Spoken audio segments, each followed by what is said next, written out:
Il est 8h18, Nikos Aliagas. Le secrétaire d'État auprès du ministre de l'Éducation nationale et de la Jeunesse, Gabriel Attal, est votre invité, Audrey Caspomat. Bonjour Gabriel Attal. Bonjour. Vous n'avez pas encore 30 ans, ce qui fait que vous appartenez à une génération qui n'a pas fait son service militaire. Ça vous manque ?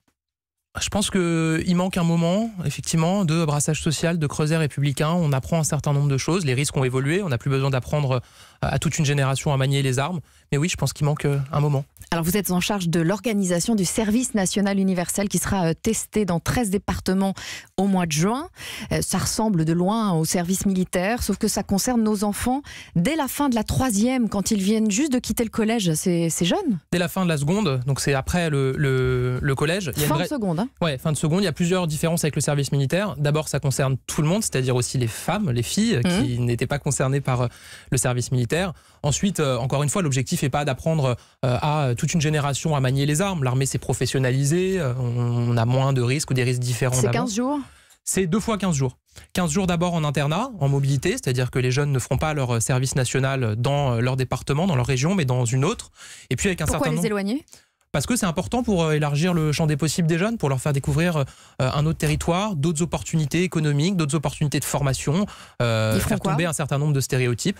Il y aura un certain nombre de formations, des formations sur les questions de sécurité, comment réagir face à un attentat terroriste, comment se protéger, comment réagir face à une catastrophe naturelle, intégrer un poste de secours, comment réagir face à une disparition en organisant une battue pour retrouver la personne disparue. Ces réflexes-là, les jeunes ont envie de les avoir, on va les former. Et puis, des formations sur la question des institutions, des valeurs de la République, des formations sur les éco-gestes et puis des bilans aussi. Bilan de santé complet pour tous les jeunes, bilan de maîtrise de la langue française, bilan point d'étape pour savoir où en sont les jeunes dans leur insertion. C'est tout ça qui va être proposé. À partir de quelle date ce sera obligatoire le service national universel ? Alors on travaille sur le calendrier, il y a un rapport qui propose une généralisation en 2026. Moi j'ai demandé qu'on regarde pour aller plus vite, donc on ira probablement plus vite. Alors Gabriel Attal, Emmanuel Macron envisagerait d'intégrer l'examen du permis de conduire dans le cadre du service national universel. Qu'en est-il réellement ? Oui, c'est absolument ce sur quoi on travaille. Et d'ailleurs, dans la nostalgie qu'on entend parfois du service militaire, on entend souvent, au moins ça permettait d'avoir le permis.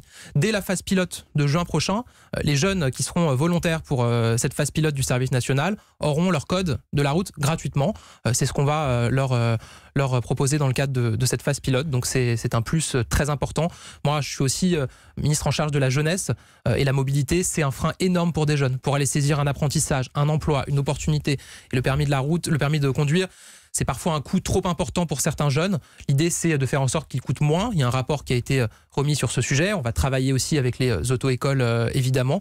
Mais on veut élargir le champ des possibles des jeunes en leur permettant de bouger. Et pour ça, il faut les aider à avoir le permis moins cher. Donc, rendre le code de la route gratuit, c'est un cadeau de l'État pour que la corvée du service national universel soit mieux acceptée ? Non, encore une fois, moi, je ne vois pas ça comme un cadeau. C'est un outil au service de la mobilité des jeunes. C'est un drame aujourd'hui. La gratuité, c'est un cadeau. Vous avez des centaines de milliers de jeunes qui naissent chaque année dans des territoires, dans des quartiers, et qui ont que ce territoire ou ce quartier comme horizon pendant plusieurs décennies, et qui choisissent leur formation, leur possibilité d'insertion dans le scope unique de ce quartier-là. Nous, ce qu'on veut, c'est élargir le champ des possibles, montrer qu'il y a d'autres choses sur le territoire, qu'il y a plein d'opportunités, et pour ça, il faut qu'ils puissent bouger. Et est-ce que vous êtes favorable au permis dès l'âge de 17 ans donc ? Ça fait partie des propositions qu'on regarde. Moi, je n'y vois pas d'opposition de principe. On va regarder à partir du rapport qui a été remis par Françoise Dumas. Gabriel Attal, dans les débats, la moyenne d'âge est assez élevée. Vous croyez que les jeunes sont intéressés de participer à des débats sur la réindexation des retraites et ses conséquences sur le déficit public ?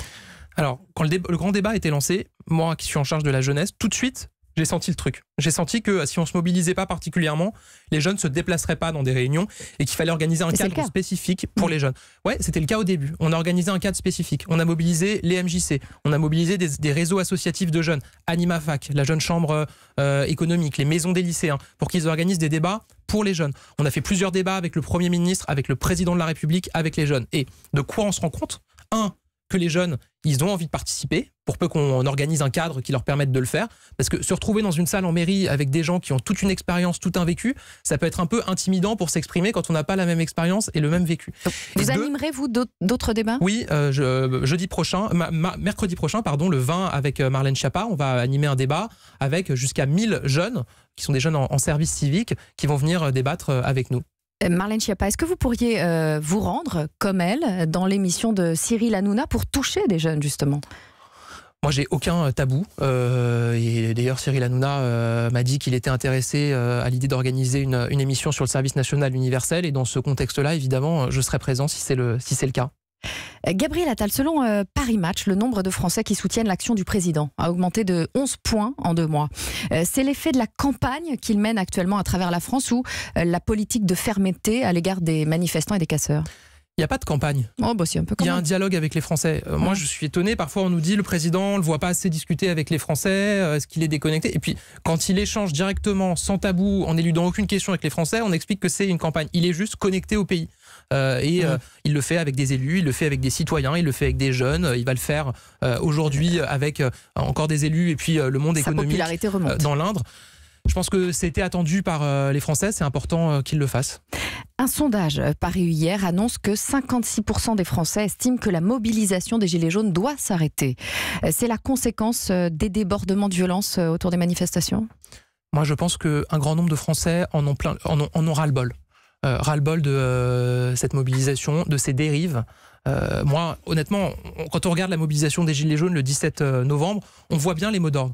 On voit bien les questions de mobilité, les questions de pouvoir d'achat, les questions de ruralité. D'ailleurs, on les a entendus. On a apporté une première réponse, 10 milliards d'euros de pouvoir d'achat annoncés par le président de la République. On va en annoncer d'autres après le grand débat. Aujourd'hui, dans les manifestations, dans les mobilisations, qu'est-ce qu'on voit à part les violences? Moi, je ne vois plus les mots d'ordre. Je ne les vois plus, à part la contestation du pouvoir ou la contestation des institutions de la République. Donc ce ras-le-bol des Français, vous le partagez? Ah, je le partage totalement, oui. Et c'est le ras-le-bol aussi des commerçants qui peuvent plus exercer dans de bonnes conditions le week-end. C'est le ras-le-bol des salariés qui ont parfois été mis au chômage partiel ou au chômage technique parce que y a une baisse d'activité dans leur commerce ou dans leur PME. Ça devient insupportable pour beaucoup de Français. Donc je comprends parfaitement, moi, qu'il y ait un agacement. Alors l'opinion se retourne, mais suffira-t-il de demander aux Gilets jaunes de s'arrêter pour qu'ils le fassent? Moi, je suis attaché au droit constitutionnel de manifester. Si des gens ont envie de manifester, qu'ils le fassent, pour peu qu'ils respectent les règles, déclarer sa manifestation. On voit que c'est quand même une règle qui s'est un peu perdue. Et ensuite, ne pas être coupable ou couvrir des violences, des dégradations, des attaques. C'est quand même ça qu'on a vu. On a vu des attaques d'institutions, on a vu des attaques de forces de l'ordre. Et moi, je considère que quand on ne dénonce pas, on couvre. Donc, mais l'opinion qui se retourne, est-ce que vous pensez que c'est la fin des Gilets jaunes? Moi, je dirais pas ça. Je suis pas Madame Irma et je suis pas là pour tirer des plans sur la comète. Il y a un sujet de fond. Encore une fois, il y a des sujets de fond, notamment des sujets de mobilité, des sujets de services publics, des sujets de pouvoir d'achat. On est en train de les traiter avec le grand débat national. Il y aura une réponse politique qui sera faite par le président de la République à l'issue de ce débat. Merci Gabriel Attal. Merci.